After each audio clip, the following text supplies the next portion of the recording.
करवा लेना, नरेश हटा देकर ले जाएंगे।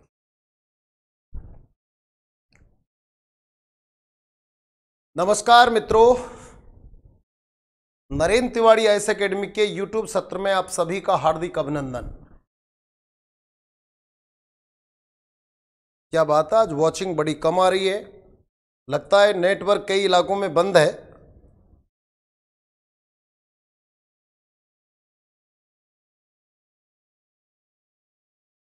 संख्या आपकी अगर थोड़ी सी, अभी नरेश जी की क्लास हुई, आप लोगों को मैसेज भी डिलीवर किया नरेश जी ने।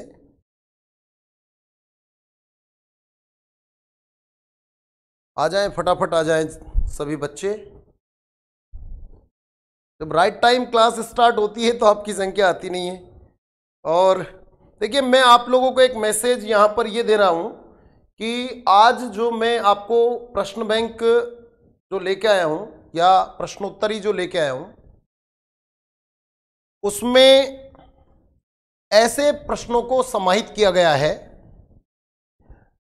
जो प्रश्न हमारी पहुंच से दूर होते हैं और परीक्षा में इन प्रश्नों को पूछा जाता है।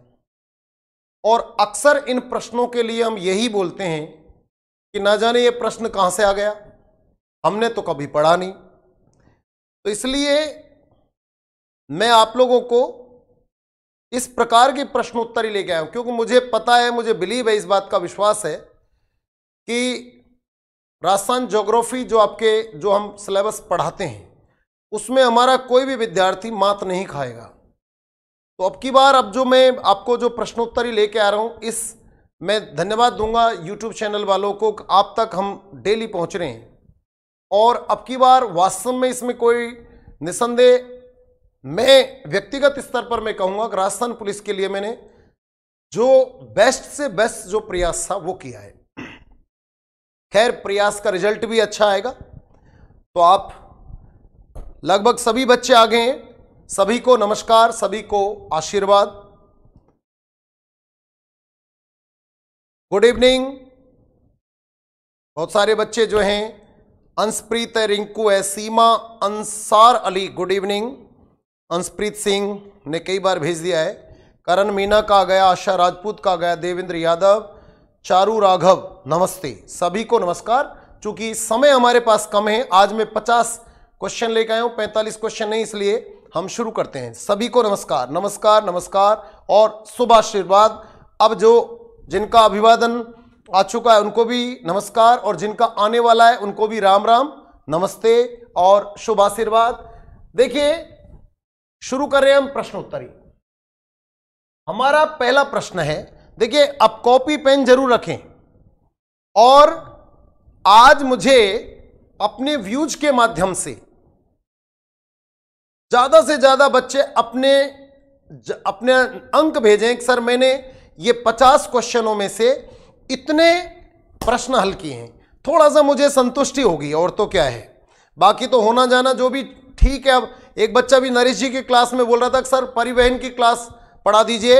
आपको ये जानकारी मैं पुनः दे रहा हूं, कई बार दे भी चुका हूं कि मैंने परिवहन का टॉपिक आपको पढ़ा दिया है। आप जाकर के प्लेलिस्ट में आप जाकर देखिए, तमाम मेरी क्लासों को देखिए, उनमें सभी में आपको जो जरूरत की चीजें वो सब मिलेंगी, ठीक है। तो आ जाइए यहां पर 106 क्वेश्चन। मध्यकालीन राजस्थान के राज्यों में शासक के बाद सबसे महत्वपूर्ण अधिकारी माना जाता था। जो मध्यकालीन जो राजपूताना था, मध्यकालीन राजस्थान था, उसके जो राज्य हुआ करते थे, जैसे मेवाड़ है, बीकानेर है, ठीक है, जैसलमेर है, आमेर है, इस तरीके के राज्यों के शासक के बाद सबसे महत्वपूर्ण अधिकारी माना जाता था। किसे माना जाता था? सबसे इंपॉर्टेंट जो अधिकारी होता था वो कौन होता था? प्रधान, महामात्य, मुख्यमंत्री या संधि विग्रहिक। अब आप इनमें से उस अधिकारी का नाम बताइए जो 106 में आप सभी का जवाब आया ए। 106 में ए प्रधान। देखिए मैं आपको बता दूं, मुगल वंश, जब मुगल वंश हमारे यहां पर आया तो मुगलों ने हमारे राजपूताना में विभिन्न पद स्टार्ट कर दिए थे। उनमें एक पद हुआ करता था प्रधानमंत्री का, ठीक है। तो नमस्ते निशा, बाबूलाल, बबलू शर्मा, देवेंद्र, सभी को नमस्कार। शकील अहमद ए इसमें जवाब दे रहे हैं, बहुत अच्छी बात है। तो प्रधान ये शब्द जो है ये हुआ करता था, लेकिन बच्चों ये सवाल आप नोट कर लीजिए। लेकिन बच्चों मैं आपको बता दूं, अलग अलग देखिए अलग अलग राज्यों में भी प्रधान को अलग अलग नामों से जाना जाता था। किस राज्य में प्रधान को क्या कहा जाता था? मेवाड़ में, ये नोट कर लें या मेरी वॉइस आपके पास में रिकॉर्ड रहेगी, मेवाड़ में इसको भांजगढ़ कहते थे, जयपुर में इसको मुसाहिब कहते थे, और कोटा में इसे फौजदार कहते थे, बीकानेर और बूंदी में इसे दीवान कहते थे। समझ गए?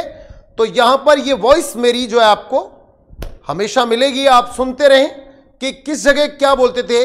जयपुर में भांजगढ़ बोलते थे, ठीक है, और इसके अलावा इसको मेवाड़ में इसको भांजगढ़ बोलते थे, जयपुर में इसको मुसाहिब बोलते थे, और कोटा में इसको फौजदार कहते थे, और बीकानेर और बूंदी में इसे क्या कहते थे? दीवान कहते थे। तो ये शब्द थोड़े से आप अपने नोटबुक में, इसलिए मैं बोलता हूं एक कॉपी अपने पास में रखिए, उसमें नोट कर लें कि प्रधान को किस किस रियासत में क्या क्या नाम दिया जाता था। तो ये शब्द मैंने तभी शुरू में ही आपको बताया कि ऐसे मैं प्रश्न लेके आ रहा हूं, ऐसे कुछ बिंदु लेके आ रहा हूं। देखिए ये 2-3 क्वेश्चन होते हैं इस प्रकार के, जिनको अक्सर हम छोड़ के आ जाते हैं, लेकिन मेरा प्रयास यह है कि जिस विषय वस्तु को हम लोगों ने पढ़ाया है उसमें तो आप मात खा ही नहीं सकते। इस तरीके के क्वेश्चनों में आप थोड़ा सा गड़बड़ कर सकते हैं, ठीक है। तो रिंकू प्रजापति बोल रहे हैं सर आपकी आवाज अच्छी आती है, बहुत बहुत धन्यवाद रिंकू। अब ये तो ईश्वर की देन है, जैसी भी आवाज आएगी, पर इसमें आप लोग थोड़ा सा ध्यान रखें कि किस जगह पर प्रधान को किस नाम से जाना जाता था। ओके, अगला क्वेश्चन आ जाइए आप लोग। निम्नलिखित में से कौन सा कथन सही नहीं है? यहां पर विशेष रूप से ध्यान दें कि यह पूछ रहा है कौन सा कथन सही नहीं है। आज बच्चों की संख्या थोड़ी कम है, इसलिए कि आज नेट कई जगह पर गांव में, ग्रामीण क्षेत्रों में बंद हैं। लेकिन मैं आपको भी धन्यवाद देना चाहूंगा कि नेट बंद होने के बावजूद भी, एक बार तो मैं आ ही नहीं रहा था, पर लेकिन फिर भी हमने जब देखा 1-2 क्लास चल रही थी, 40, 45, 50 बच्चे आप वॉच कर रहे थे, तो हमने सोचा कि हाँ बच्चे आएंगे। क्वेश्चन है निम्नलिखित में से कौन सा कथन सही नहीं है? देखो यहां परीक्षा में आप थोड़ा सा ये विशेष रूप से ध्यान रखना, ये नहीं है और है पर ध्यान जरूर देना आप लोग, ठीक है बच्चों? नहीं और है पर आप विशेष रूप से ध्यान दें। ओके, तो यहां पर आपका जो प्रश्न है, 1 मिनट 2, हाँ, मैं आपको यह बताना चाहूंगा कि सवाल है हमारा नहीं है, कौन सा कथन इनमें से सही नहीं है? खालसा भूमि राजा के नियंत्रण में होती थी, तो ये तो सही है। देखो यहां पर खालसा भूमि का अर्थ क्या होगा? वह भूमि जो राजा के अधिकार क्षेत्र में होती थी उसे भूमि, उसको खालसा भूमि बोलते हैं। नोट कर लीजिए कॉपी में, भूमि में लिख देना खालसा भूमि, उसके आगे लिख देना राजा के अधिकार क्षेत्र में आने वाली भूमि। जैसे पटवारी जो लोग हैं, जो पटवार भर्ती परीक्षा की तैयारी कर रहे हैं, उनके लिए आज का ये टॉपिक और भी ज्यादा उपयोगी है। उनके तो 2-3 नहीं बल्कि 5-7 सवाल आ सकते हैं इसमें से, टॉपिक में से। तो खालसा भूमि राजा के नियंत्रण में होती थी, जागीरी भूमि जो होती थी वो जागीरदार के नियंत्रण में होती थी, भूमियों को कुछ भूमि उनकी चौकीदारी की सेवाओं और मार्गों की सुरक्षा के कर्तव्यों को पूरा करने के लिए दी जाती थी। ये बिल्कुल ठीक है। जैसे भौमीय शब्द आता है ना, भौमीय क्या होता है? तो भौमीय का मतलब है वो लोग जिनको भूमि चौकीदारी के लिए, उनकी सेवाओं के लिए, मार्गों की सुरक्षा के लिए, कर्तव्यों को पूरा करने के लिए जो भूमि दी जाती थी, ऐसे भूमि देने वाले लोगों को क्या बोला जाता था? भौमिया। तो यहां जागीरी भूमि और भौमिया, तो कुछ भूमि उनके चौकीदार को दी जाती है। तो ए भी सही है, बी भी सही है, सी। चरणोत भूमि पर राजा का नियंत्रण होता था, यह गलत बात है। चरणोत भूमि पर राजा का नियंत्रण नहीं होता था। चरणोत भूमि वह भूमि होती थी जो पशुओं के चारे के लिए, पशु को चराने के लिए काम में ली जाती थी, उसे क्या बोलते थे? चरणोत भूमि। तो यहां ये शब्द जो है आपके काम में आ सकते हैं। जैसे खालसा भूमि कौन सी होती है, ठीक है, जागीरी भूमि कौन सी होती है, और भौमिया क्या होता है। जैसे आप में से बहुत सारे बच्चे जो क्लास देख रहे हैं उनको यही नहीं पता कि जागीर क्या होती है और जागीरदारी क्या होती है। जागीरदार क्या होता है पहले यह समझो। जैसे आज के परिप्रेक्ष्य में हम ये बात करते हैं कि एक जिले का जो मुखिया होता है वो जिला कलेक्टर होता है या जिलाधीश होता है, और उस जिले में कई तहसीलें होती हैं, ठीक है, उस जिले में क्या होती हैं, कई तहसीलें होती हैं। ऐसे ही पहले जिले के स्थान पर हम रियासत शब्द यूज करते थे, रियासत होती थी। अब जैसे वर्तमान में जिले में तहसील होती हैं, वैसे ही पहले रियासत में जागीर होती थी। अब तहसील का मालिक कौन होता है, तहसीलदार। उस समय जागीर का मालिक कौन होता था, जागीरदार। यानी कि आज के परिप्रेक्ष्य में तहसीलदार को पुराने समय में क्या कहा जाता था, एक तरीके से जागीरदार कहा जाता था, ठीक है। तो यहां पर यह समझे आप, तो जागीर तो तहसील हो गई, जागीरदार तहसीलदार हो गया। ओके, तो चरणोक्त भूमि का मतलब आप समझ गए, पशुओं के चारे के लिए जो भूमि काम में ली जाती थी उसे चरणोक्त भूमि कहते थे, ठीक है। आगे अगला 108, राजस्थान के प्रत्येक राज्य में महकमा बकायत होता था जो अच्छी फसल के समय शेष राजस्व वसूलता था। यानी कि महकमा बकायत एक पद का नाम है, एक अधिकारी का नाम है, महकमा बकायत, ठीक है। यस, दिनेश यादव ने लिखा किले का किलेदार होता था। शुभ संध्या, ठीक है, ये आपको शुभ संध्या का मैसेज भी मिल रहा है। विक्रम जाटव राम राम, सभी को राम राम। लेकिन सर मुझे पता नहीं है, बबलू शर्मा, किस चीज का पता नहीं है? कोई बात नहीं, आप इधर ध्यान दीजिए। जो पता नहीं होगा तो मैं आपको जानकारी दूंगा। वेरी गुड, मैंने आपको दी भी है। तो यहां पर महकमा बकायत, अच्छी फसल जब होती थी तो उस समय देखिए नॉर्मली क्या होता था, टैक्स पब्लिक से लिया जाता था, लेकिन जब कभी अच्छी फसल हो जाती थी तो कुछ एक्स्ट्रा टैक्स भी लिया जाता था। तो वो एक्स्ट्रा जो टैक्स लेने वाला अधिकारी होता था अच्छी फसल पैदा होने पर, क्योंकि अच्छी फसल होगी तो एक्स्ट्रा फसल होगी, और एक्स्ट्रा फसल होगी तो एक्स्ट्रा टैक्स लिया जाएगा, अतिरिक्त कर लिया जाएगा, और अतिरिक्त कर को लेने वाला जो अधिकारी होता था वो महकमा बकायत होता था, ठीक है। तो ये क्वेश्चन बड़ा अच्छा है। महकमा बकायत है, अच्छी फसल के समय शेष राजस्व वसूलता था। ये नहीं है, ये सारे ऑप्शन क्या है गलत। सरकारी कर्मचारियों की बकाया संग्रह करता था, राजा के बकायों का भुगतान करता था, राजाओं के लिए ऋण संग्रह करता था। ये सारे ऑप्शन गलत है, यही राइट है महकमा बकायत के संदर्भ में। ओके, नेक्स्ट अगला पॉइंट, ये सभी बच्चे इसको लाइक करें और शेयर करें। अगर आप लाइक करेंगे, शेयर करेंगे तो ये इतनी अच्छी क्लास है कि मैक्सिमम जो बच्चे थोड़ा बहुत भी इसको देखेंगे, जैसे रीजनिंग, जैसे रीट वाले बच्चों को इससे जुड़ना चाहिए इस क्लास से, ठीक है। L1 वाले बच्चों को इस क्लास से जुड़ना चाहिए। तो ये कहीं ना कहीं सिलेबस में डायरेक्टली और इनडायरेक्टली क्वेश्चनों के रूप में आ सकते हैं। नहीं जुड़ते हैं वो आपकी मर्जी, ठीक है। सभी बच्चे इसको लाइक करें। 40 बच्चे इस समय वॉच कर रहे हैं, 42 बच्चे, और 30 बच्चों ने इसको शेयर किया है, तो सभी बच्चे इसको शेयर कर दें। Okay, yes. तलवार बंदाई क्या थी? 108, 109 में क्वेश्चन नंबर 109, जल्दी से आप जवाब दीजिए। अब आपकी भागीदारी में सुनिश्चित समझूंगा। तलवार बंदाई क्या थी?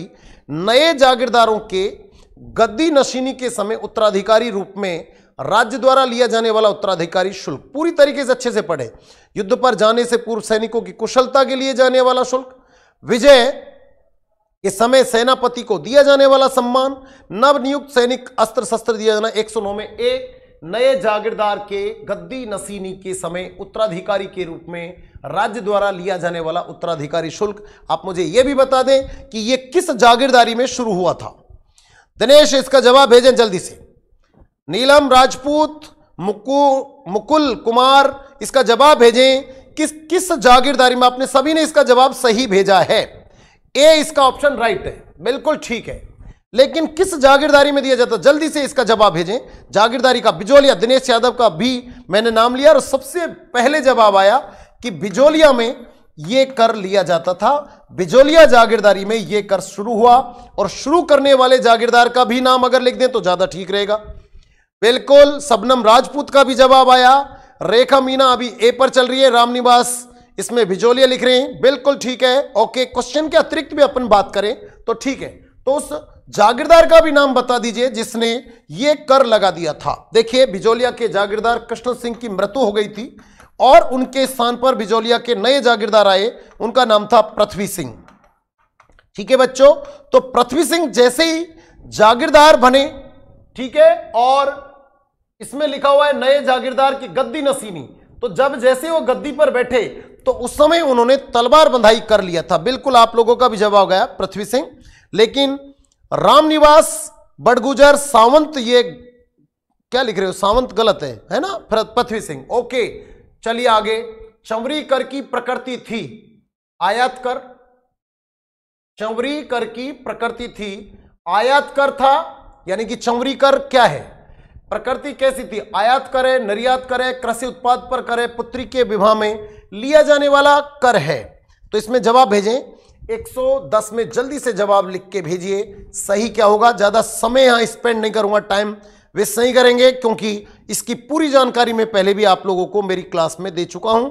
सभी का जवाब आ गया। पुत्री के विवाह में लिया जाने वाला कर, यह कर 5 रुपये होता था, यह भी ध्यान रखें। ओके, 110 के बाद में 111, मध्यकालीन राजस्थान में जब्ती एक प्रणाली थी, भू लगान निर्धारण की एक विधि। आपके राजस्थान पुलिस में आ भी चुका है क्वेश्चन। भूमि के नाप की एक इकाई जमींदारी क्षेत्र, कर रहित भूमि अनुदान।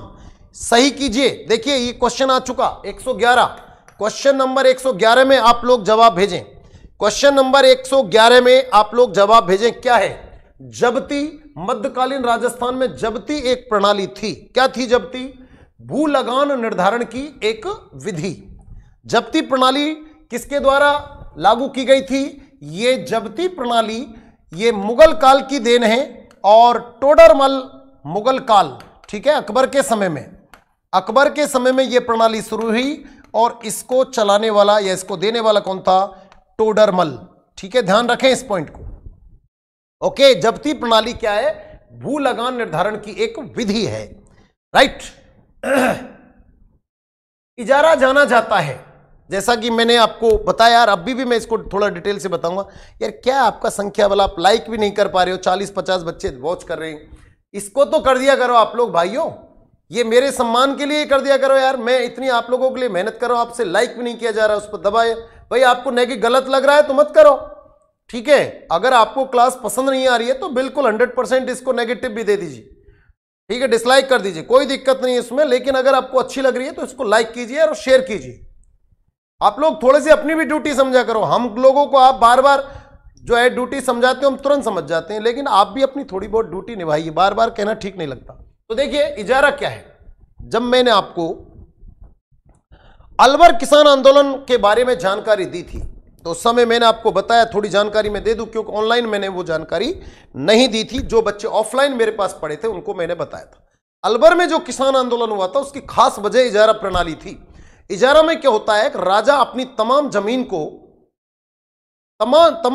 को एक ही ठेकेदार को या एक ही किसी सेठ साहूकार को दे देता है, और सेठ साहूकार के से एक मुफ्त राशि प्राप्त कर लेता है राजा। जैसा आजकल मेरी जमीन है, मैंने किसी व्यक्ति को, मेरे पास में 50 बीघा जमीन है, और मैंने किसी व्यक्ति को बोल दिया कि भाई मैं आपको 10 लाख रुपए में, 5 लाख रुपए में, 2 लाख रुपए में, जितनी भी जो भी मेरा हिसाब किताब बैठेगा, मैंने उसको वो जमीन दे दी। एक सेठ जी ने, एक गांव के किसान ने वो जमीन ले ली। अब और किसी दूसरे किसान को जमीन 2 बीघा जमीन की जरूरत पड़ी, वो उसके पास में गया, उसने कहा भैया तिवाड़ी जी की जमीन थी, आपने उसको ले लिया 5 लाख रुपए में 50 बीघा को, तो आप एक काम करो 2 बीघा जमीन आप मुझे दे दीजिए। तो क्या आप बताओ वो रेट बढ़ा के देगा कि नहीं देगा? रिंकू प्रजापत, बहुत अच्छी बात है, मेरी बात समझिए आप, ठीक है। हाँ देखो किसी ने डिसलाइक भी कर दिया, शबनम बोल रही है, ठीक है बेटा कोई बात नहीं, कर दो, कोई जिसको अच्छी नहीं लगे वो कर दीजिए। तो मैं आपको ये कह रहा हूं कि अब इस तरीके की जो जमीन को जो देने की जो प्रणाली है, तरीका है, उसको क्या बोलते हैं हम लोग, इजारा सिस्टम। हमारे अलवर में, अलवर रियासत में जो महाराज जयसिंह थे, उन्होंने भी अपनी जमीन को मक्खनलाल सेठ को इजारे पर दे दिया। भाई मुझे आप 60 लाख रुपए मेरी जमीन के दे देना, मेरी पूरी जमीन तेरे हवाले। मक्खनलाल सेठ ने वो पूरी जमीन ले ली। अब किसानों को जमीन चाहिए, तो किसान मक्खनलाल सेठ के पास जमीन लेने के लिए जाएंगे, न कि महाराज अलवर नरेश जयसिंह के पास जाएंगे। ओके बच्चों, अब जब किसान मक्खनलाल सेठ के पास जमीन लेने के लिए आए तो मक्खनलाल सेठ ने टैक्स बढ़ा करके किसानों को जमीन देना शुरू कर दिया, जिसका किसानों ने विरोध किया कि महाराज तो इतना टैक्स लेते नहीं थे, तुम इतना टैक्स क्यों ले रहे हो। तो ये जो सिस्टम था इसका किसानों ने विरोध किया, और इस सिस्टम का नाम क्या है, इजारा। तो इसलिए इसमें लिखा हुआ है भूमि मूल्यांकन के लिए, मुद्रा परिवर्तन के लिए, राजस्व की ठेका प्रणाली के लिए या स्वर्ण की खरीद के लिए। अब इसका जवाब मुझे आप बताइए कि क्या होगा। 112 में आप लोग इसमें भेज रहे 112 में सी, राजस्व की ठेका प्रणाली। बिल्कुल, अभी अपन ने जमीन को ठेके पर दे दिया ना, तो इसलिए मक्खनलाल सेठ को। Okay, thank you very much. तो चलिए 112 के बाद में 113, मदद-ए-माश मध्यकालीन राजपूत शासन में दी जाती थी। मदद-ए-माश मध्यकालीन राजपूत शासन में दी जाती थी राज परिवार के सदस्यों को, कुलीन वर्ग को, विद्वानों एवं धार्मिक व्यक्तियों को और नौकरी करने वाले वर्ग को। अब यह मदद-ए-माश मध्यकालीन राजपूत शासन में दी जाती थी। 2 या 3 प्रश्नों के लिए मैं प्रयास कर रहा हूं बच्चों, ठीक है। तो यहां पर यह विद्वानों एवं धार्मिक व्यक्तियों को राइट है, आपको राइट करना है विद्वानों एवं धार्मिक व्यक्तियों को, ठीक है। तो यहां पर 113 में आप लोग इसको राइट कीजिए। 113 में विद्वानों एवं धार्मिक व्यक्तियों को यह मदद-ए-माश जो है राजपूत शासन में दी जाती थी, ठीक है। विद्वानों को एवं धार्मिक व्यक्तियों को मदद-ए-माश, यानी कि मदद है, ये ध्यान रखें, हेल्प है। किसको दे रहे हैं, विद्वानों एवं धार्मिक व्यक्तियों को। तो राजपूत काल में इसका नाम था मदद-ए-माश। किस मुगल शासक ने अपने शासनकाल में हिंदू मनसबदारों की संख्या में अधिक वृद्धि की, जिसमें राजपूत भी थे और मराठा थे सबसे ज्यादा। बहुत गजब का क्वेश्चन है, एसएससी में सबसे ज्यादा यह सवाल पूछा गया था मुगल वंश में से, ठीक है। तो इसका जवाब मुझे आप प्रेषित करें, अकबर, जहांगीर, शाहजहां और औरंगजेब। दिनेश जल्दी से जवाब भेजें, मुझे पूरा विश्वास है आप इसका सही जवाब भेजेंगे, मुझे विश्वास है। कीर्ति यादव ने ए लिखा अकबर, और पूजा शर्मा ने डी लिखा। दिनेश यादव ने भी इसका जवाब 114 का डी लिखा औरंगजेब, और जोगेंद्र जी ने इसका जवाब लिखा ए, जो कि ए, बी और सी तीनों ऑप्शन इसके गलत हैं, और सही जवाब इसका होगा औरंगजेब। बच्चों आप लोग इसमें ध्यान रखें, इसका जवाब औरंगजेब होगा। औरंगजेब के दरबार में 337 हिंदू मंत्री थे, यह संख्या भी आप नोट कर लीजिए, यह संख्या भी कई बार पूछी गई है। औरंगजेब हिंदुओं से सबसे ज्यादा, सर कोचिंग में आता है क्या कोई दिन में, क्या आता है, औरंगजेब जो था वो सबसे ज्यादा हिंदुओं से नफरत करता था, लेकिन उसके दरबार में फिर भी सबसे ज्यादा हिंदू मंत्री थे। कितने थे, 337। 115, मेवाड़ के प्रथम श्रेणी के सामंत क्या कहलाते थे, मेवाड़ के प्रथम श्रेणी के सामंत, की कई बार आया क्वेश्चन, उमराव कहलाते थे। ध्यान रखें, क्वेश्चन नंबर 114, ठीक है, क्वेश्चन नंबर 114 में उमराव, ठीक है। अब देखिए ये क्या है, मेवाड़ के प्रथम श्रेणी के सामंत कह दो, सरदार बोल दो, जागीरदार बोल दो, एक ही तरीके, एक ही बात समझो आप। लेकिन क्या होता है कि ये जो सामंत हैं, यानी कि ये जो उमराव हैं, इन उमरावों को भी हम 3 भागों में बांटते हैं, 1, 2 और 3। जो प्रथम श्रेणी के थे उनको तो बोलते थे 16, और जो द्वितीय श्रेणी के थे उनको बोलते 32, और जो तीसरी श्रेणी के सबसे नीचे होते थे उनको बोलते थे गोल या गोला, गोल या गोला। अब ये नोट कर लें, ठीक है। इस तरीके के सवाल यदि आप हल करके आ जाओगे बच्चों, तो ये that is selection oriented question. देखिए सिलेक्शन ओरिएंटेड क्वेश्चन क्या होता है, आपसे एक सवाल पूछा कि राजस्थान दिवस कब मनाया जाता है, आप बताइए, क्या ये सिलेक्शन ओरिएंटेड क्वेश्चन? नहीं, पूरी की पूरी भीड़ इसको करके आएगी 30 मार्च। राजस्थान का एकीकरण कितने चरणों में हुआ? 7 चरणों में हुआ। संपूर्ण भीड़ इसको करके आएगी। क्या भीड़ में कम पढ़ने वाला भी और अधिक पढ़ने वाला भी? लेकिन ऐसे प्रश्न जिसमें भीड़ ये सोचे यार ये सवाल ही कहां से आया, आप उसको करके आ जाओ, तो आप बताओ अलग उस भीड़ से छट जाओगे या नहीं छट जाओगे? इसलिए ऐसे प्रश्नों को सिलेक्शन ओरिएंटेड क्वेश्चन कहते हैं। जय हिंद अशोक जी, अशोक जी जय हिंद, जय हिंद, जय भारत, जय हिंदुस्तान। ठीक है, ये नोट कर ले। आओगे अगला क्वेश्चन। बापीदार किसान होते हैं अपने खेत के स्वामी, खेत में सेवक, दूसरे के खेत के स्वामी, दूसरे खेत के हिस्सेदार। अब ये सवाल आ रहे हैं इसलिए मैं इस तरीके के सवाल लेके आया हूं आपको, स्पेशली ऐसे सवाल जिन पर आपका बिल्कुल भी ध्यान नहीं। ये टॉपिक मैं आपको पढ़ा था एक्चुअली, लेकिन मैं नहीं पढ़ा पाया, इसलिए मैं इसका प्रश्न बैंक लेके आ गया। अब जो सवाल आएंगे तो वो बड़ा अच्छा लगेगा। ठीक है, तो यहां पर अपने खेत के जो स्वामी होते थे उनको बोलते हैं क्या? बापीदार। ठीक है, ध्यान रखें, बापीदार किसान कौन होते हैं? जो अपने खेत के क्या है? स्वामी, उन्हें क्या कहते हैं? बापीदार कहते हैं। अगला क्वेश्चन 117, रहकला एक प्रकार था। ठीक है, रहकला 117 में आप जवाब भेजिए मुझे। रहकला एक प्रकार था, राजस्थान में ग्रामीण क्षेत्र में प्रयोग किया जाने वाला एक प्रकार का वस्त्र। ठीक है, ये मैं साइड में हट रहा हूं, एक साइड में जो है खड़ा होकर के बोल रहा हूं। पहिया वाली गाड़ी पर लगी हल्की तोपें जिन्हें बैल खींचते थे। अब ये शब्द आपके लिए बड़े जबरदस्त, लेकिन हमारे राजपूताना में ये जबरदस्त काम में लिए जाते थे, कल्चर में और हिस्ट्री में। तो हिस्ट्री और कल्चर तो एक्चुअली एक ही टॉपिक है। अब इसका जवाब 117 में क्या लिखा है? दिनेश ने क्या लिखा? बी, यानी कि पहिया वाली गाड़ी पर लगी हल्की तोपें जिन्हें बैल खींचते थे। लेकिन सीमा बाई लिख रही है 116 में ए, 116 निकल गया बेटा सीमा, 117 में बी शबनम राजपूत ने लिखा। अब देखिए ये बच्चे भी इस इतने टिपिकल क्वेश्चनों का भी जवाब भेज रहे हैं, इतने अच्छे सवालों के जवाब भी जब सही बच्चे भेजते हैं तो मेरा मन बड़ा प्रफुल्लित हो जाता है, बड़ा खुश हो जाता है, इसलिए कि आप लोग वास्तव में जिन बच्चों ने मेहनत की है वो मुझे सिलेक्शन वाले बच्चे अलग ही नजर आ रहे हैं। तो यहां पर ये एक ए भेजा है महर्षि गुजर, ये बेटा गलत है, महर्षि गुजर ए गलत है। इसका सही जवाब बी होगा, पहियों वाली गाड़ी पर लगी हल्की तोपें जिन्हें बैल खींचते थे। अब देखो ये कितनी इजी बात है, और इस शब्द से बिल्कुल मैं कहूंगा कि 99% बच्चे अनभिज्ञ थे। लेकिन अभी आपको पता लग गया कि रहकला क्या है। आपने वो फिल्म भी देखी होगी, वो क्या नाम है उसकी, अजय देवगन की अभी वो पिक्चर आई थी, कौन सी थी वो, मराठाओं की। उसमें क्या है वो तोप देखी होगी आपने। पहले ऐसी जो गाड़ी पर तोप लगा देते थे एक स्थान से दूसरे स्थान पर, और उनको बैल खींचते थे, जिनको बोलते हैं रहकला, यानी कि रहकला को आगे बढ़ाओ, ये राजा महाराजा बोलते थे। सिरोपाव क्या था?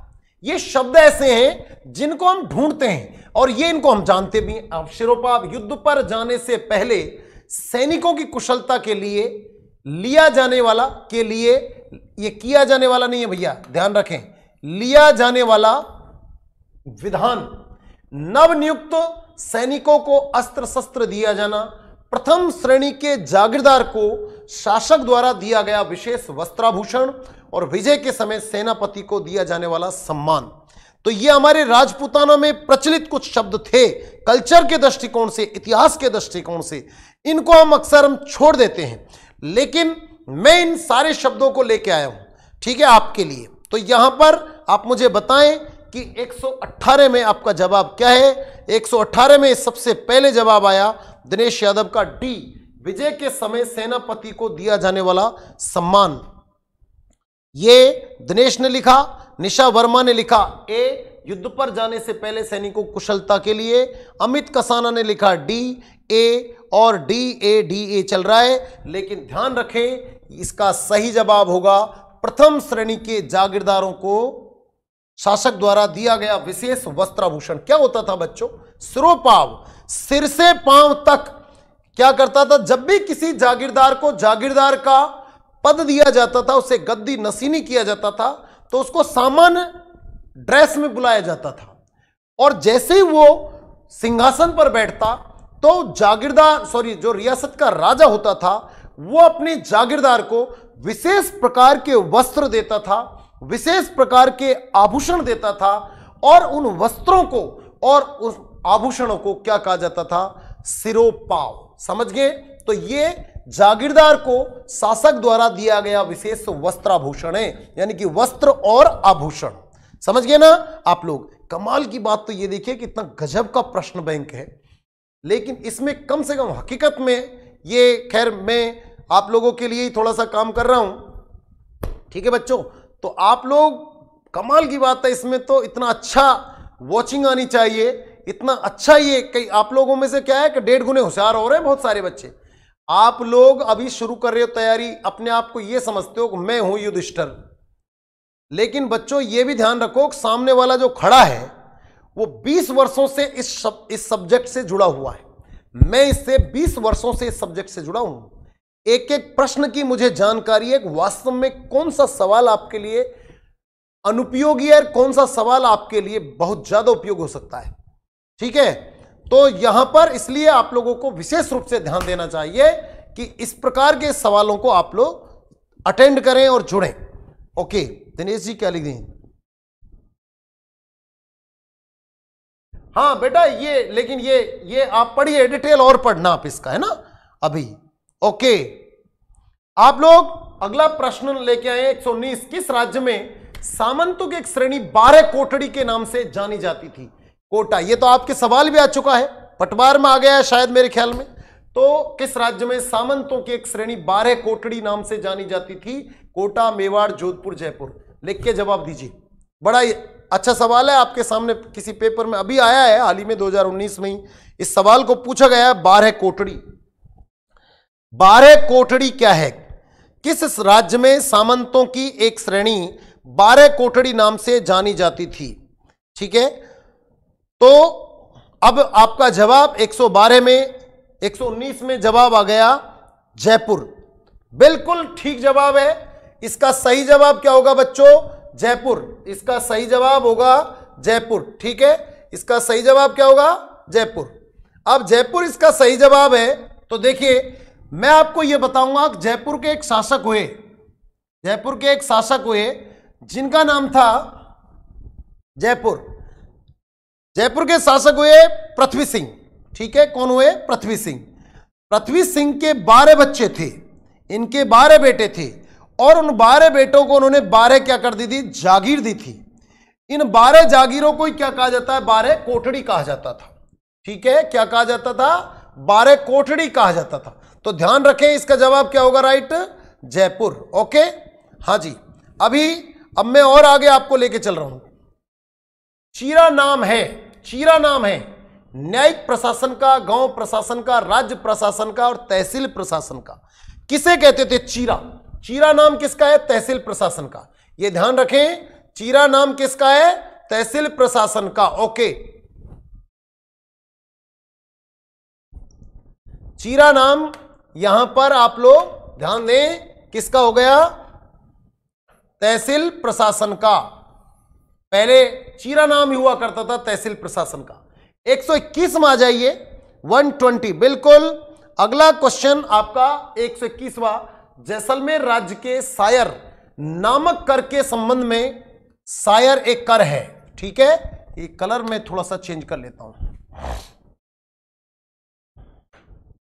ओके, तो मैं आपको यह बता रहा हूं, सायर जो है एक कर लिया जाता, नामक कर के संबंध में कौन सा कथन सही है? एक तो यह पॉइंट ध्यान रखें, सही है। जब भी आप प्रश्न पढ़ें तो पेपर में, तो यहां गोला कर देना, सही और जो असत्य है, इस तरीके का अगर शब्द आए तो यहां पर गोले बना देना, ताकि आपको ध्यान में रहेगा कि भाई क्या पूछ रहा है। कई बार हम लोग ये एक वाणिज्य करता, ये एक आयत पर लगता था, ये राज्य के मार्ग से दूसरे राज्यों को जाने वाला माल पर लगता था। तो ये जो जैसलमेर राज्य में जो सायर लिया जाता था, ये एक वाणिज्य कर भी था, आयात और निर्यात पर भी ये कर लगता था, और ये चुंगियों पर भी लगता था। यानी कि राज्य के मार्ग, एक मार्ग से दूसरे मार्ग पर जब सामान को ले जाया जाता था, चुंगी के रूप में भी ये कर लगता था। इसका नाम क्या था? सायर। राज्य की सेना के द्वारा। थोड़ा सा सब्र रखिए, ये कहां भाग रहे हो? जैसे जोर पड़ता है तो बच्चे क्या है, मैदान छोड़कर भागने लग जाते हैं। कमाल की बात तो यह है कि आप लोग इतने ऐसे क्यों सोचते हो? आप लोग बार बार मैं आप लोगों को समझाता भी हूं और फिर भी आप लोग जो है छोड़ के चले जाते हो। राज्य की सेना के द्वारा किसी गांव के पास पड़ाव डालने पर उसके भोजन के लिए गांव के लोगों से वसूल की जाने वाली लाग, उसे क्या बोलते थे? खिचड़ी लाग। ये आपके हिस्ट्री में भी आया। खिचड़ी लाग क्या है? अब खिचड़ी लाग का टॉपिक ये समझ में आ गया कि जब भी कभी सेना आक्रमण के लिए जाती थी तो रास्ते में किसी गांव में जब सेना पड़ाव डालती थी तो उस गांव के लोगों से उस सेना के खाने पीने के लिए, उनके खर्चे के लिए उस गांव के लोगों से टैक्स लिया जाता था, जिसे क्या बोलते थे? खिचड़ी लाग कहते थे। बिगोड़ी क्या है? बिगोड़ी भूमिकर, जन्म संबंधी प्रथा, वैवाहिक प्रथा, मरण संबंधी प्रथा। तो बिगोड़ी का नाम तो आपने सुना होगा, कहीं कहीं बिगोड़ी की जगह ये बिघोड़ी भी लिखा मिलता है, इस तरीके से भी लिखा मिलता है, ये बिघोड़ी, बिघोड़ी कर, ठीक है। तो ये बिघोड़ी या बिगोड़ी क्या है? तो ये तो कन्फर्म है कि एक टैक्स है। तो यहां पर भूमिकर, प्रथा, प्रथा, प्रथा, तो प्रथा तो ये है ही नहीं, ठीक है, कर तो यही आ रहा है। तो एक ये प्रति बीघा पर, ध्यान रखें, प्रति बीघा पर लगने वाला टैक्स, उसे क्या बोलते थे? बिघोड़ी। तो 123 में आप लोगों का जवाब भी आ गया ए, लेकिन मनीषा खंडेलवाल इसका जवाब भेज रही हैं सी, सीमा बाई ए, रामनिवास ए। लेकिन ध्यान रखें इसमें राइट जो जवाब होगा वो क्या होगा? भूमिकर होगा। ओके बच्चों, 123 के बाद में 124, मवेशी के विक्रय, जब भी पशु बेचते, जैसे पर्वतसर के मेले में भी क्या होता था, मवेशियों को जब बेचते थे तो यहां पर मवेशी के विक्रय के समय जब मवेशियों को बेचा जाता था तो उस समय एक टैक्स लिया जाता, एक लाग ली जाती थी, वसूली जाती थी। वो उनमें से कौन सी? इनमें से डांड, सीख, सिंगोटी या खिचड़ी। तो खिचड़ी तो आप समझ गए होंगे, खिचड़ी तो इसमें हो गई नहीं। अब ये तो ऑप्शन बिल्कुल गलत है। अब तीन में से आप लगाइए, डांड, सीख, ठीक है। सीख आपको पता है सती प्रथा से संबंधित है, सीख दी जाती थी। जब भी कभी कोई स्त्री सती होती थी तो गांव के लोगों को कुछ न कुछ वो बोलती थी, उसको सीख बोलते हैं। तो यहां पर ध्यान रखें, इसको क्या बोलते थे? सिंगोटी। सींग, सिंगोटी, यानी कि मवेशी के सींग होते हैं तो इसलिए सिंगोटी कर दिया जाता था सींगों के उपलक्ष्य में। ध्यान रखें आप, तो इस तरीके से याद रख लो कि पशु जब बेचते थे उस समय सींग वाले पशुओं को बेचते थे, सिंगोटी कर हो गया। अब याद रहेगा आपको, ठीक है। तो महर्षि गुजर, बिल्कुल सिंगोटी। 124 के बाद में 125, राज परिवार की मनोरंजन और संगीत परंपरा को अक्षुण्ण, 36 मिनट हो चुके हैं, 25 सवाल अभी हमारे नहीं हुए। राज परिवार की मनोरंजन व संगीत परंपरा को अक्षुण्ण बनाए रखने के वाले विभाग को क्या कहा जाता था? ठीक है, राज परिवार। मैंने आपको ये पढ़ाया भी है, आपको इसका जवाब आना चाहिए, देना भी चाहिए। आपको बताया कि मैंने एक गुणीजन खाना का नाम भी मैंने आपको बताया, गुणीजन खाना, जिसको गंधर्व बायसी भी बोलते हैं, गुणीजन खाना ये भी बोलते हैं, जिसे गंधर्व बायसी बोलते हैं। लगातार सवाल आ रहा है ये आपके ऊपर। तो इसमें सही जवाब क्या है? गुणीजन खाना। डिटेल में इसका बहुत ज्यादा कई बार बता चुका हूं आप लोगों को, समय हम इसका खराब ज्यादा इसमें स्पेंड नहीं करेंगे। सेना के अग्रभाग को क्या कहा जाता था? लगातार अधनस्थ बोर्ड तो लगातार इन क्वेश्चनों को ले रहा है, और अधनस्थ बोर्ड ने जो पैटर्न फॉलो किया है, राजस्थान पुलिस में भी वही पैटर्न पिछली बार फॉलो हुआ था। ठीक है। 126, सेना के अग्रभाग को क्या कहते थे? डांड, पैदल सेना, मिसल, हरावल। ठीक है। महाराणा प्रताप की सेना के अग्रिम दस्ते हरावल जो होता था उसका नेतृत्व कौन करते थे? हाकिम खां सूरी। ध्यान रखें, महाराणा प्रताप के टॉपिक में भी आपने पढ़ा होगा। तो अग्रिम जो सेना दस्ता होता था उसको क्या बोलते थे? हरावल। ओके, महाराणा प्रताप और हल्दी घाटी के युद्ध के बारे में आपने पढ़ा होगा, लेकिन राजस्थान में इसको क्या, राजपूताना में क्या बोलते थे? हरावल बोलते थे। सामंतों को प्राप्त उस विशेषाधिकार का क्या नाम था? क्वेश्चन नंबर 1 to 7, बिल्कुल 126 में आप लोगों का जवाब आ गया। अब क्वेश्चन नंबर 127, सामंतों को प्राप्त उस विशेषाधिकार का क्या नाम था जिसमें किसी सामंत के दरबार में आने और वापस जाने के समय महाराणा खड़ा होकर उन्हें सम्मान देता था? सवाल समझ गए होंगे? ठीक है। इंजीनियर संजय सिंघानिया बोल रहे हैं, सर हमें रीट लेवल 2 की तैयारी करनी है, बैच कब से स्टार्ट होंगे रीट के? ऑफलाइन क्लास कब से स्टार्ट होगी सर? कोचिंग कब से खुलेंगे? बेटा दिवाली के बाद खुलेंगे। आज पेपर में भी आया है कि 14 तारीख तक स्कूल, कॉलेज और कोचिंग संस्थान बंद रहेंगे। 14 के बाद में एक मीटिंग होगी और उस मीटिंग में बिल्कुल ये फैसला आएगा। ये मैं आपको कंफर्म बोल दूं कि नवंबर महीने में कोचिंग संस्थान खुल जाएंगे। ठीक है। तो 127 में आप लोगों का जवाब आ रहा है ताजीम। देखिए, सामंतों को प्राप्त उस विशेष अधिकार का क्या नाम था जिसमें किसी सामंत के दरबार में आने और वापस जाने पर उसे क्या दी जाती थी? उसे ताजीम दी जाती थी। ये बिल्कुल ठीक लिखा है दिनेश ने, ठीक है। और अंसार अली ने भी सी लिखा है। मैक्सिमम जो बच्चे हैं इसका जवाब सी लिख रहे हैं, ताजीम। तो ऐसा बोलते हैं अपन कि सामंत को ताजीम देनी चाहिए। तो ताजीम, जब भी कोई सामंत आता था तो महाराज खड़ा होकर के उसका स्वागत करता था, सम्मान करता था, जिसे हमारे राजस्थान में, राजपूताना में क्या कहा जाता था? जिसे ताजीम कहा जाता था। और क्या होता था? महाराणा क्या करता था? मेवाड़ में खासतौर से यह बात प्रचलित थी।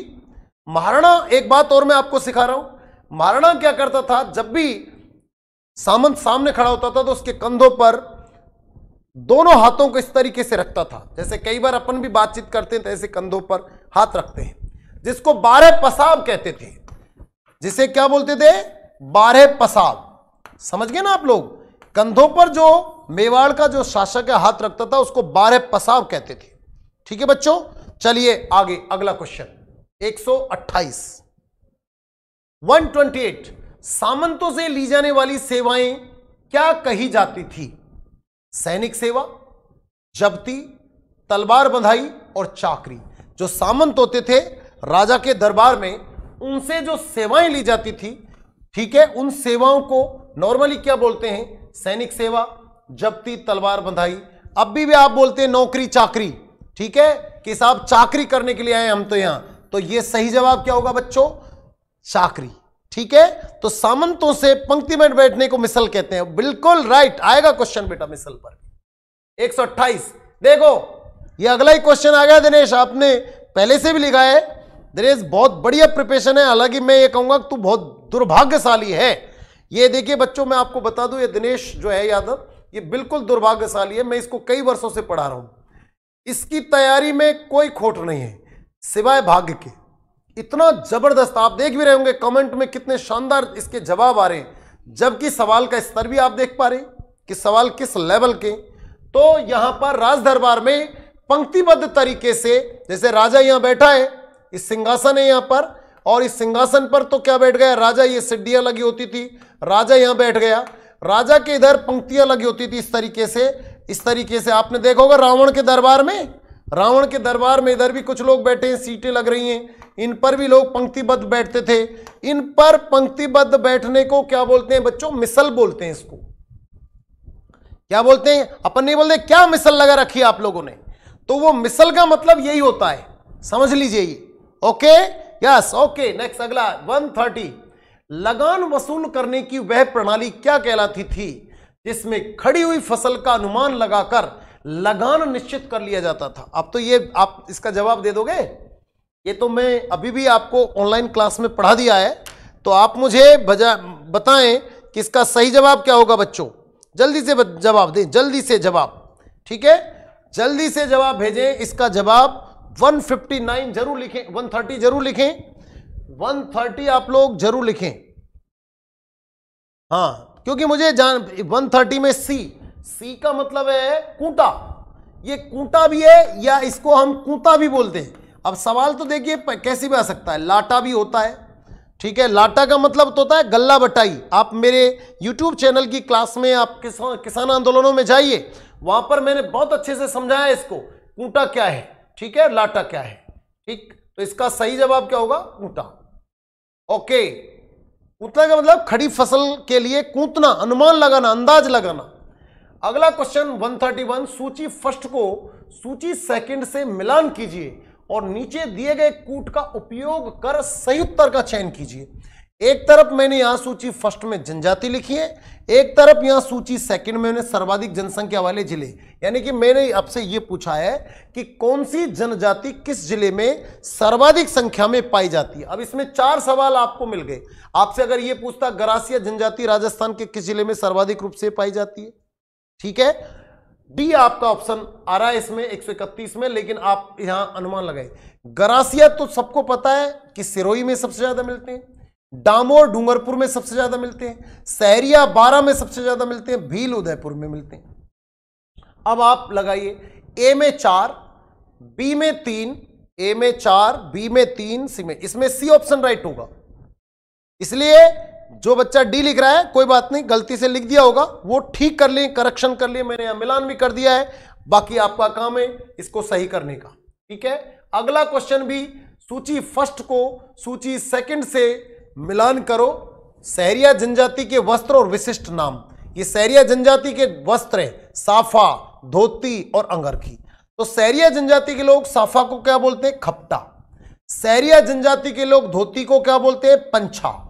सहरिया जनजाति के लोग अंगरखी को क्या बोलते हैं? सलूका। मैच कर लीजिए उत्तर कौन सा राइट होगा। 132 में आप मैच कर लीजिए उत्तर कौन सा सही होगा। Okay, thank you. अगला क्वेश्चन 133, निम्नलिखित में से सर्वप्रथम किसने राजस्थान के राजसी शासक वंश के लिए वर्ग के लिए पृथक शिक्षा संस्थान की आवश्यकता पर बल दिया था? बहुत अच्छा क्वेश्चन है, बहुत बेहतरीन क्वेश्चन है।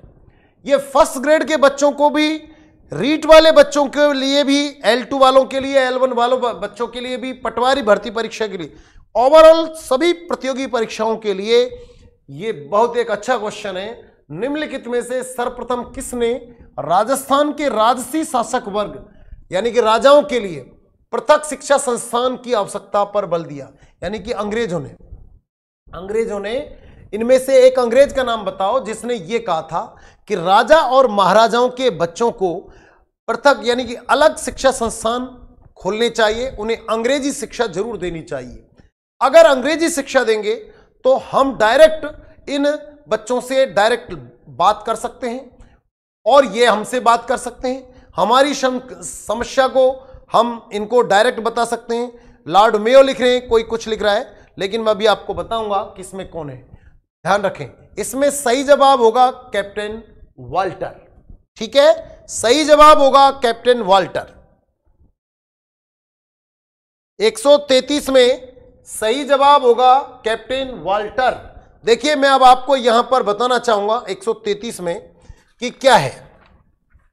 देखिए सर्वप्रथम जयपुर में 1867 में नोबेल्स, देखिए कैप्टन जो वाल्टर हैं, ओके बच्चों, कैप्टन वाल्टर की सिफारिश पर जयपुर में बच्चों के लिए या राजशाही परिवार के बच्चों के लिए न्यूबिल्स एक स्कूल बनाई थी बच्चों के लिए।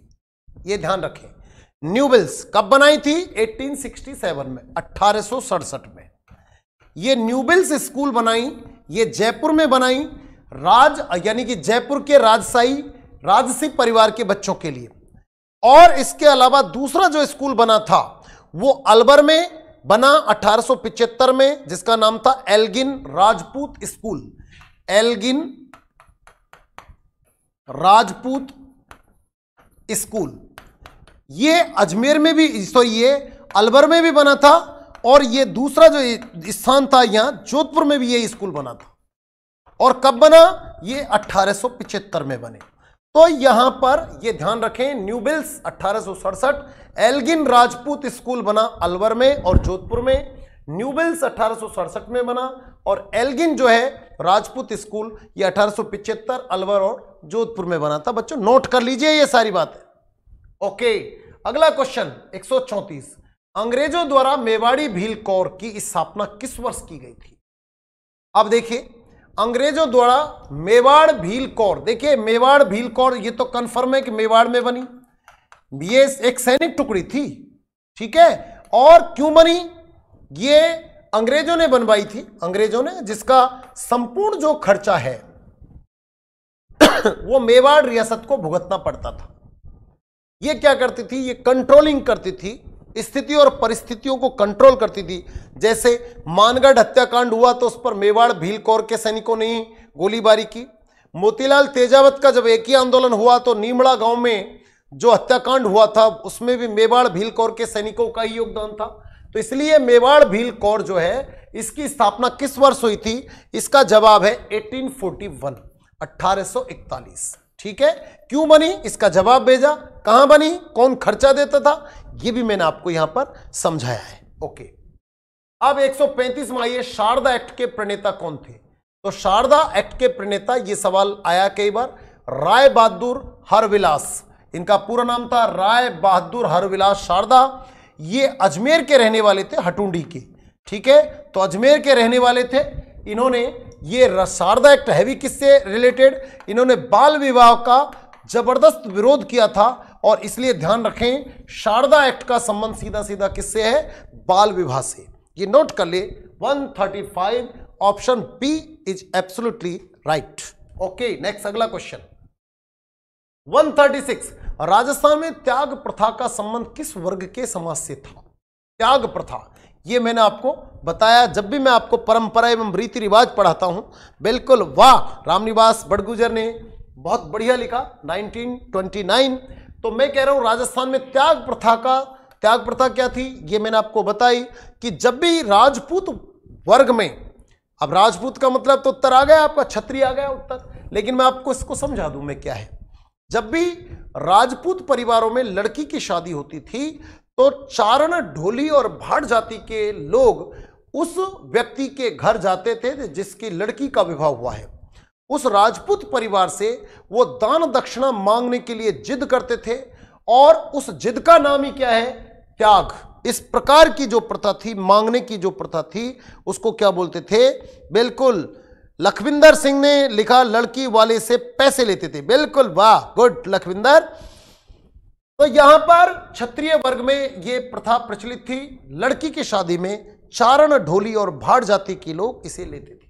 रास्तापाल सत्याग्रह किससे संबंधित है, रास्तापाल में एक तो कालीबाई है, एक सेंगा भाई है, एक उपयुक्त सेंगा भाई है, ये बाई नहीं है भाई, ये थोड़ा गलत लिख दिया है, सेंगा भाई उपयुक्त दोनों ही, इनमें से कोई नहीं। समझ गए होंगे, डूंगरपुर के रास्तापाल में हुआ, कालीबाई के गुरु का नाम था सेंगा भाई और ये स्कूल चलाते थे। वहां पर ये कालीबाई अपने गुरु को बचाने के लिए इन्होंने अपने आप को बलिदान कर दिया, इसलिए ध्यान रखें इसका नाम है रास्तापाल सत्याग्रह।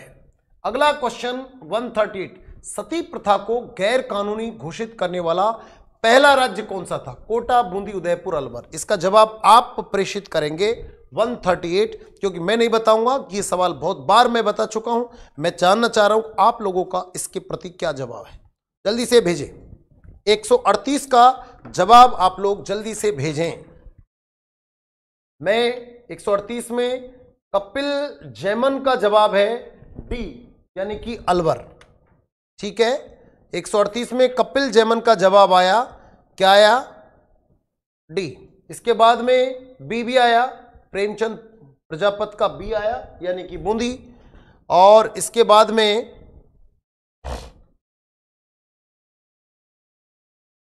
ठीक है, कोई बात नहीं, सही जवाब इसका बूंदी आएगा।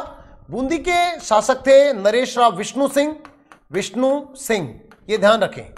विष्णु सिंह ने 1822 में इस प्रथा को गैर कानूनी घोषित किया और सबसे पहले बूंदी जो रियासत है वो इस प्रथा को गैर कानूनी घोषित करने वाला पहला राज्य बन गया। ध्यान रख लें, नाम मैंने लिख दिया विष्णु सिंह, बूंदी नरेश विष्णु सिंह ने 1822 में इसे गैर कानूनी घोषित किया। ठीक है, ये नाम थोड़ा सा कभी कभी मिलता है, ये नहीं मिलता है मोस्टली। बूंदी के शासक कौन थे, लेकिन ध्यान रखें विष्णु सिंह, ये बूंदी के शासक थे 1822 में। शेखावटी में ग्राम कटराथल में अप्रैल 1934 में किसके नेतृत्व में हजारों जाट महिलाओं ने किसान आंदोलन में भाग लिया। इसका भी जवाब आप प्रेषित करें, जल्दी से भेजें। क्वेश्चन नंबर 139, 139 में आप लोग जवाब भेजें।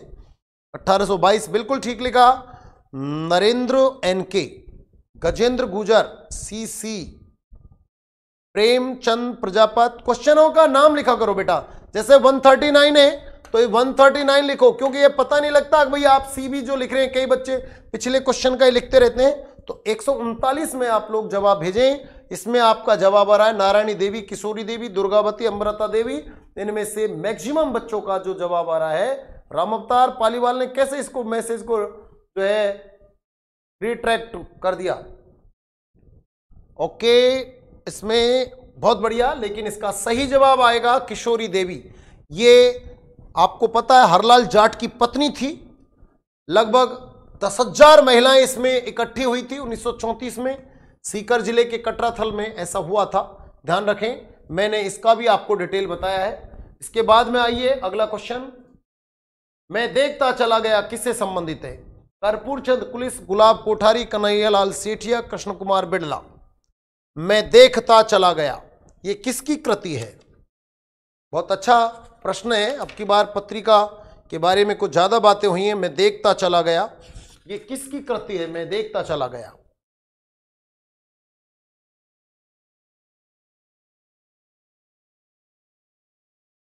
ये आपका जवाब जो है 139 में, 140 में जवाब भेजिए। Question number 140।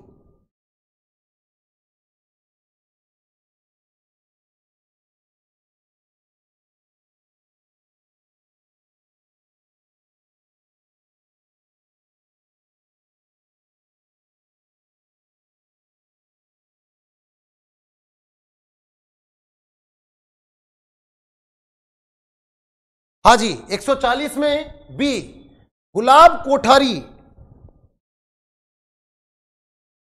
गुलाब कोठारी नहीं है, इनके पिताजी हैं कर्पूर चंद कुलिस, पत्रिका के फाउंडर हैं।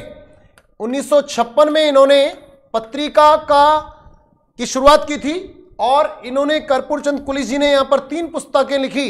एक तो मैं देखता चला गया, ठीक है, एक थी पोलम पोल, एक तो थी मैं देखता चला गया, एक थी पोलम पोल, और तीसरी जो पुस्तक थी वो थी धारा प्रभा। धारा प्रभा, ठीक है। तो यहां एक पुस्तक, ये 3 पुस्तकें इनकी काफी फेमस, लेकिन सबसे ज्यादा इंपॉर्टेंट कौन सी थी? मैं देखता चला गया, कर्पूर चंद कुलिस, 1956। पत्रिका के फाउंडर हैं, पत्रिका के संस्थापक। 1956 में राजस्थान पत्रिका को इन्होंने प्रारंभ किया, स्थापित किया। आज भी बड़े जबरदस्त तरीके से ये जो समाचार पत्र है वो चल रहा है। ओके, राजस्थान में पहला विधि कॉलेज खोला गया, बीकानेर, उदयपुर, अलवर, कोटा। पहला विधि कॉलेज कहां पर खोला गया? यस, लिखिए जल्दी से, राजस्थान में पहला विधि कॉलेज 141 में बी, बीकानेर में। राम अवतार पालीवाल भी बी लिख रहे हैं, बीकानेर में। लेकिन ये ध्यान रखें, यूनिवर्सिटी नहीं है ये लॉ कॉलेज है। राजस्थान में पहला लॉ कॉलेज कहां पर खोला गया? नरेश कुमार लिख रहे हैं बीकानेर, 141 में। शबनम राजपूत भी बी लिख रही हैं, बीकानेर। लेकिन इसका सही जवाब बच्चों, राजस्थान का विधि कॉलेज उदयपुर में खोला गया था। यह भी ध्यान रखें, राजस्थान का पहला विधि कॉलेज 1946 में भूपाल नोबल्स कॉलेज था उदयपुर का, उसमें इसकी एक ब्रांच बनाई गई थी, Bhupal nobles college. Nobles college में इसको सबसे पहले शुरू किया गया था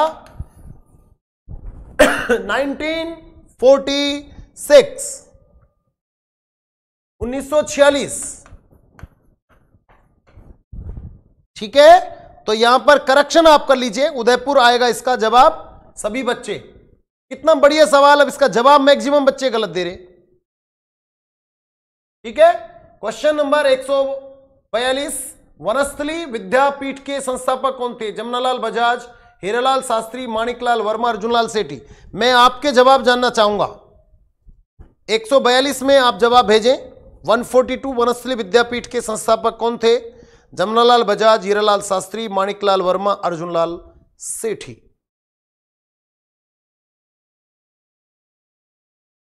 जल्दी से भेजे। 142, 141 की बारी निकल गई। 142 का सबसे प्रेमचंद प्रजापत का सबसे फास्ट जवाब आया 142 में बी, यानी कि हीरालाल शास्त्री। देखिए 1935 में इन्होंने जीवन शिक्षा कुटीर के नाम से वनस्थली में एक स्कूल बनाया था। जीवन शिक्षा कुटीर, जीवन शिक्षा कुटीर। ये सारी बातें नोट करते रहे, ये सब मैं ऐसा नहीं है वैसे ही बता रहा हूं आपको इंप्रेशन के लिए। ये कोई भी चीज कैसे भी मोड़ तोड़ के पूछी जा सकती है। इसलिए जीवन शिक्षा कुटीर 1935 में वनस्थली में इन्होंने स्थापित की थी। ठीक है, उसके बाद में इसी का नाम होगा वनस्थली विद्यापीठ। ओके, 143 सूची फर्स्ट को सूची सेकंड से प्रजामंडल के जो संस्थापक अध्यक्ष हैं उनसे मैच करना है। कुशलगढ़ प्रजामंडल का भंवरलाल निगम, झालावाड़ मांगीलाल, सिरोही गोकुल भाई और मेवाड़ प्रजामंडल का बलवंत सिंह मेहता। ज्यादा समय यहां नहीं हाँ बिल्कुल सबनम, बिल्कुल पीडीएफ भेज देंगे आप लोगों को, और भेज ही रहे हैं, सभी की पीडीएफ भेज रहे हैं बेटा, ठीक है। 144 सूची फर्स्ट को सूची सेकंड से। देखिए आप लोग अगर अभी भी ये मानते हैं, थोड़ी मैं बात कर लूँ अब आपसे, क्योंकि लगातार चल रहे हैं हम लोग, तो थोड़ा मैं आपसे वार्तालाप कर, क्या वास्तव में आप लोग अभी भी ये मानते हैं कि सभी कोचिंग वाले खराब होते हैं? आप मुझे ये बताइए कि मैंने आपसे अभी, हम इतना प्रयास कर रहे हैं, इसके बावजूद कि इतनी भयावह यानी कि खतरनाक जो है बीमारी इस दुनिया में फैल रही है, हालांकि ग्रसित भी हो गए हम में से कई टीचर, फिर भी हम लोग यहां मैदान में आप लोगों के लिए आपसे कुछ भी नहीं लेते हुए भी, और हम सब लोग यहां डटे हुए हैं, आपको कुछ न कुछ तो हम सिखा ही रहे हैं, ठीक है। लेकिन आप मुझे यह बताइए, जब मैं निःशुल्क आपसे कोई चीटिंग नहीं कर रहा हूं, तो जब मैं आपसे ऑफलाइन क्लास जब आप पढ़ते हैं, तो मैं 100% आपसे कहूंगा, भगवान तो मैं नहीं हूं खैर, लेकिन इतना जरूर है कि मेरे मन में हमेशा बच्चों के लिए एक रेस्पेक्ट होता है। मेरे मन में चाहे आप कुछ भी सोचें, मैं ये सोचता हूं कि मैं बच्चों के लिए अच्छे से अच्छा करूं, ठीक है। मुझे दाल रोटी की आवश्यकता है, व्यसनवादी में नहीं हूं, किसी कोई बैड हैबिट्स मेरे अंदर नहीं है, गलत लोगों के साथ में हम लोग बैठते उठते नहीं हैं, हम लोग सही कोशिश करते हैं, बच्चों के अच्छे बच्चों के साथ में जरूर हम जुड़ते हैं, ठीक है। इसलिए मेरा प्रयास और हमारी टीम का प्रयास आपके लिए मैं कहूंगा कि बहुत अच्छा रहा है, राजस्थान पुलिस के बच्चों के लिए बहुत अच्छा रहा है। मुझे दुख इस बात का थोड़ा होता है कि सभी बच्चों ने इसका फायदा नहीं लिया, ठीक है। तो प्रेमचंद प्रजापति जी बड़े प्रभावित हैं, वो लिख रहे हैं सर आप जैसे पढ़ाते हुए दिमाग में ऐसे घुसता है जैसे अंग्रेज भारत में घुस रहे हैं। अरे यार भाई, मुझको अंग्रेजों का क्यों दर्जा दे रहा है यार, प्लीज मुझे अंग्रेजों से अंग्रेज मत बना भाई, मुझे अंग्रेज नहीं बनाना है, गलत बात कर रहे हो यार आप। महर्षि गुजर, आप सभी को धन्यवाद इस सम्मान के लिए। बेटा ये सम्मान आप लोगों से जो मुझे मिलता है ना, मैं उसी से मोटिवेट होता हूं, ठीक है। और मैं ईमानदारी से कोशिश करता हूं, मेरा हमेशा प्रयास ये होता है कि बच्चों के साथ में अच्छा करूं। देखो रिजल्ट तो ईश्वर देगा आपको, लेकिन हमेशा प्रयास अच्छा करना चाहिए प्रत्येक अध्यापक को। मैं सभी अध्यापकों को ये मैसेज भी डिलीवर कर रहा हूं कि कोई बच्चा बेचारा पता नहीं कितनी मेहनत और मशक्कत करने के बाद में पैसा और फीस देता है, और बावजूद इसके कोचिंग वाले अगर उसको पूरे ईमान से नहीं पढ़ाए, कई टीचर क्या है कि अपने पैसों से मतलब रखते हैं, जल्दबाजी में कोर्स पूरा कराते हैं, मुझे बड़ा बुरा लगता है भैया। लेकिन कई बार हम भी क्या है मजबूरी में हो जाते हैं, मजबूरी होती है कई बार आप लोगों की वजह से, एक नहीं सर हम तो ये चीज़ उस टीचर से पढ़ेंगे, जबकि मेरा मापदंड किसी टीचर के लिए अगर ये हो जाए कि ये टीचर पूरी ईमान से नहीं पढ़ा रहा है, तो मुझे मजबूरी में उसको हटाना पड़ता है। और क्यों? क्योंकि मैं 100% ये कोशिश करता हूं कि जो भी हो अच्छा हो, ठीक है। यूं तो भैया आशीर्वाद बिल्कुल मेरा आप लोगों के लिए है, तो इसलिए आप लोग भी पूरी ईमान से कोशिश कीजिए, सारे बच्चे ईमान से कोशिश कीजिए। मैं आपसे वार्तालाप नहीं कर रहा हूं। हाँ, और सुन लीजिए एक मैसेज और मैं आपको दे दूं, पेपर आपको कैसे करना है ये आपको गाइडलाइन मोटिवेशनल क्लास मैं कल 8 बजे आऊंगा आपको देने के लिए। मेरी क्लास इसको बिल्कुल भी आप छोड़ना मत। कल 8 बजे मैं आपको यह बताऊंगा कि आपके अब की बार जो पेपर का पैटर्न चेंज हुआ है, समय बिल्कुल कम है, आप किस तरीके से करें जो आपका कॉन्फिडेंस लेवल पेपर को हल करते समय अच्छे से अच्छा बना रहे। विक्रम नमस्ते। तो मैं आपको कल 8 बजे शाम को, सुबह नहीं, सुबह लाइट वाइट का चक्कर पड़ रहा है, सुबह लाइट की कटौतियां रहती हैं, तो फिर कहीं नेट आएगा कहीं नहीं आएगा, इसलिए कल शाम को 8 बजे पेपर को किस तरीके से क्रैक किया जाएगा, पेपर को किस तरीके से आप लोग अटेम्प्ट करेंगे, यह बात मैं आपको कल बताऊंगा, ठीक है। और यह मेरा मोटिवेशनल स्पीच होगा राजस्थान पुलिस के बच्चों के लिए लास्ट। उसके बाद में फिर आप अपना प्रयास खुद करें, 2 दिन 3 दिन 4 दिन आप खुद पढ़ें, फिर हम आपको कोई क्लास नहीं देंगे। आपकी अगर कोई समस्या है तो अपने व्हाट्सएप ग्रुप में जरूर डाल देना, वो स्पेशल आपको डिलीवर कर देंगे। इसलिए सारे बच्चे जुड़ जाएं कल शाम को 8 बजे। अधिक से अधिक संख्या में किस तरीके से पेपर को हल करना है, ताकि आप कम समय में मैक्सिमम क्वेश्चन हल करके नहीं बल्कि पूरे सवाल जो आपको आते हैं वो हल करें। कौन सा क्वेश्चन आपको 2 ऑप्शन आते हैं तो उसको करना चाहिए या नहीं करना चाहिए, कौन सा क्वेश्चन आपको बिल्कुल नहीं करना चाहिए, कौन सा क्वेश्चन आपको सेकंडों में करना चाहिए, कौन से क्वेश्चन को आपको वक्त देना चाहिए। ठीक है, ये सारी बातें मैं आपको कल बताने वाला हूं, एक्सरसाइज करूंगा मैं भी, तो सारे बच्चे कल शाम को जरूर जुड़ें। ठीक है, तो यहां पर क्वेश्चन है अमरचंद बांठिया, मेहराब खां पठान, गोविंद गिरी, मोतीलाल तेजावत, इनका जन्मस्थल कौन सा है। तो देखिए इनके जन्मस्थल की अगर मैं बात करता हूं तो यहां देखिए अमरचंद बांठिया बीकानेर में इनका जन्म हुआ, मेहराब खां पठान का करौली में जन्म हुआ, कोटा की क्रांति से संबंधित थे, गोविंद गिरी का जन्म डूंगरपुर में हुआ और मोतीलाल तेजावत का जन्म उदयपुर में हुआ। मैच आप करते रहना, मैंने आपको यह बता दिया है। यह क्वेश्चन बड़ा अच्छा है। वर्धा में राजस्थान सेवा संघ की स्थापना किसने की थी। मोतीलाल तेजावत, केसरी सिंह बारठ और विजय सिंह पथिक ने 1919 में। वर्धा महाराष्ट्र में है, यह भी ध्यान रखें। वर्धा कहां पर है, महाराष्ट्र। कई बार आपने सवाल को देखा होगा, that is very important question. Wardha में राजस्थान सेवा संघ की स्थापना कब की गई थी, 1919 में वर्धा में स्थापना की गई थी। 145 में आप राइट कीजिए। ठीक है, तो यहां पर अगला क्वेश्चन 145 के बाद में 146, वाल्टर कृत राजपूत हितकारिणी सभा का गठन किया गया था 1889 में। ये जो वाल्टर कृत राजपूत हितकारिणी जो सभा है, इसका संबंध किससे है, क्या है ये संस्था, किसके लिए काम करती थी। वाल्टर कृत हितकारिणी सभा, आप भी इसका जवाब भेजें। वाल्टर कृत हितकारिणी सभा का उद्देश्य क्या था।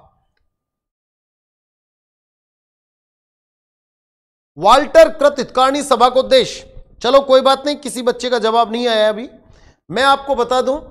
एक तो बहुविवाह का विरोध था, इसमें बहुविवाह नहीं होना चाहिए। बाल विवाह का भी इन्होंने विरोध किया, बाल विवाह भी नहीं होना चाहिए।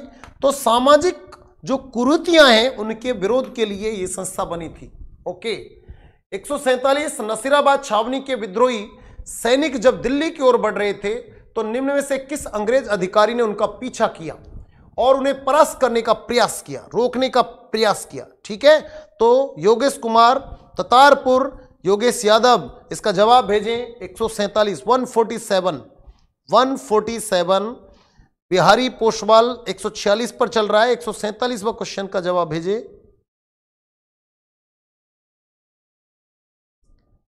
ए 147 नंबर जरूर लिखें, 147। विक्रम इसका जवाब भेज, विक्रम गुजर इसका जवाब भेजो जल्दी से। 147 में वाल्टर व कैप्टन हिथकोट, ये लिखा है नरेंद्र जी के, नरेंद्र एन के। मनीषा खंडेलवाल ने भी ये लिखा है, निशा वर्मा और विश्वा शर्मा, नीतू जैमन, आरती रामनिवास, विक्रम सिंह गुजर ए। बिल्कुल ठीक है, वाल्टर व कैप्टन हीथकोट ने इसको इनका पीछा किया था, ये नोट कर ले। अगला क्वेश्चन 148, तात्या टोपे को किस व्यक्ति ने विश्वासघात कर अंग्रेजों के हाथों पकड़वाया था। ठीक है, इसका सही जवाब होगा जागीरदार मानसिंह, जो कि नरवर के जागीरदार थे। इन्होंने धोखा किया था तात्या टोपे के साथ में। ठीक है, नोट कर ले। 149, कौन सा कथन नारायणी देवी वर्मा के संदर्भ में गलत है। ये वह 1970 से 1976 तक राज्यसभा की सदस्य रही, बिल्कुल ठीक बात है। उसने 1944 में भीलवाड़ा में महिला आश्रम की स्थापना की, बिल्कुल, माणिकलाल वर्मा की पत्नी थी ये। 1957 से 1962 तक लोकसभा की सदस्य रही और 1942 के आंदोलन में भाग लेने के लिए जेल जाना पड़ा, बिल्कुल जाना पड़ा। तो सी ऑप्शन यहां पर गलत है, 1957 से 1962 तक लोकसभा की सदस्य रही, यह गलत है। ये पॉइंट बिल्कुल गलत है इनके संदर्भ में। बाकी ध्यान रखें, नारायणी देवी वर्मा के संदर्भ में ये 3 पॉइंट दिमाग में रखिए जरूर। ठीक है, 150, किस प्रजामंडल आंदोलन के तहत कृष्ण दिवस मनाया गया था। सभी को पता है, डिटेल से मैंने बता दिया। मारवाड़ प्रजामंडल जो है इसने कृष्ण दिवस मनाया था। कृष्णा एक लड़की थी उसका अपहरण हो गया था और अपहरण होने के बाद में यहां कृष्णा दिवस मनाया गया। ठीक है, तो ये यहां पर 150 क्वेश्चन का जो मैटर है वो आपका पूरा हुआ। पुनः मैं आप लोगों को बोलूंगा कि कल शाम को 8 बजे, ठीक है, आप लोग कल शाम को 8 बजे क्लास यानी कि मोटिवेशनल क्लास के लिए जरूर पधारें। हम इस पर चर्चा करेंगे। आप लोग भी अपनी राय यहां पर दे सकते हैं। ज्यादा ठीक रहेगा अगर हम देखिए, पेपर जो ऑब्जेक्टिव क्वेश्चन पेपर होता है उसमें कॉन्फिडेंस की बहुत बड़ी बात होती है। कॉन्फिडेंस बड़ा मैटर करता है यहां पर। अगर आपको किसी भी पेपर को ब्रेक करना है, क्रैक करना है, तोड़ना है, तो उसके लिए आपके अंदर अगर कॉन्फिडेंस बना रहेगा तो आप जिन सवालों को में मुसीबत यानी कि मुश्किल सवाल भी समझोगे तो भी आप उसको हल कर सकते हैं अगर कॉन्फिडेंस है अंदर। और अगर आप घबरा रहे हैं, क्यों घबरा रहे हैं? क्योंकि हमारा पेपर का जो सिलेक्शन करने का जो तरीका होता है कई बार गलत हो जाता है। कई बार हम पेपर हल करते रहते हैं क्योंकि अब 150 क्वेश्चन और 120 मिनट यानी कि एक क्वेश्चन को 1 मिनट भी नहीं मिल रही है, ये ध्यान रखें। अब 1 मिनट से कम में आपको कहां कहां ये समय बच सकता है, जहां पेपर में हमको सिर्फ कहीं 10 सेकंड में। देखिए, मेरे जो स्टूडेंट होंगे उनकी खास बात ये होगी, ये पूरा मैटर सभी कोचिंग वालों ने पढ़ाया, मैंने भी पढ़ाया, लेकिन मेरे स्टूडेंट की खास बात क्या होगी?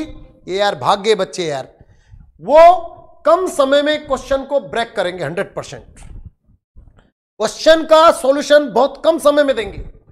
देखिए, सवाल को हल करें। एक बच्चा क्या है कर रहा यार, गुरुजी ने पढ़ाया तो था यार, वहां से ऐसे वो इतना सोचे, इतने तक किसी बच्चे को 3 सवाल अगर आ जाएं तो बताओ वो बच्चा ज्यादा सही कौन सा है? वही बच्चा होगा तो जो बच्चा कम समय में सवाल को, जैसे क्वेश्चन पढ़ा जवाब, क्वेश्चन पढ़ा जवाब, क्वेश्चन पढ़ा जवाब, एक तो ऐसे करे और एक बच्चा ऐसे करे, क्वेश्चन पढ़ा और फिर सोचा यार क्या हो सकता है इसमें यार, शायद यार, और उसने सोचने के बाद में 1 मिनट 1.5 मिनट सोचने के बाद फिर उसको राइट कर दिया। ठीक है, तो फिर उस क्वेश्चन का उसको कोई बेनिफिट नहीं हुआ। ठीक है, कल हम आपसे निश्चित रूप से चर्चा करेंगे इस मुद्दे पर, लेकिन ध्यान रखें समय का। समय होगा हमारा शाम को कल 8 बजे। ठीक है, तो आप सभी को बहुत बहुत धन्यवाद। आप लोग लगातार जुड़े रहे क्लास में, फुल कॉन्फिडेंस के साथ में जुड़े रहे। बहुत अच्छा आपका रेस्पॉन्स आया। नमस्कार।